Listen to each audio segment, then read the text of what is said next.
Ito yung ito yung mga unit namin dito, sir. Lahat ng nakikita niyo, sir, from doon hanggang doon, sold na yan. Sold na yan lahat. Sir, ibig sabihin may may-ari na yan lahat? Oo, may-ari na. Kaya nga sold eh. Nakakaintindi ka ba ng sound? Grabe na rin, pasensya na rin, sir.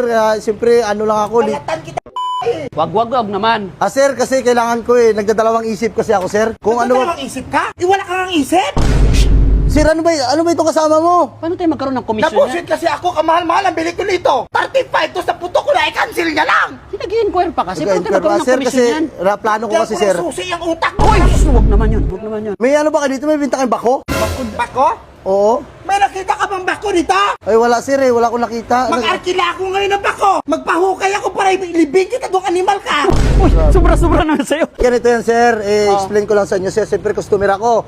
Naninigurado lang naman ako sa unit na bibiliin ko na hindi. Siyempre, pinaghirapan ko yung pira na ibibili ko dyan. Tama. May point ka naman. Kaya kailangan, meron kasi akong kilalang mekaniko, gusto ko ipacheck yung... Sir, dito sa Palawan Second Hand Car, sir, kahit 10, 20 pang mekaniko dali nyo dito, sir. Legit kami. Saan bang mekaniko mo? Ang mekaniko ko, sir, ang inayos dito, sir, ay yung mga train, Train? bako, Bako? eroplano. Ang mga mekaniko mo pala magagaling. Oh, ito na nga sila, sir. Oh, ito na. Chief ito. mechanic. Chief mechanic yung sir ng barko. Ang ulo ka sa turnilyo, mala. Nag-iba na ng karir si John Cena.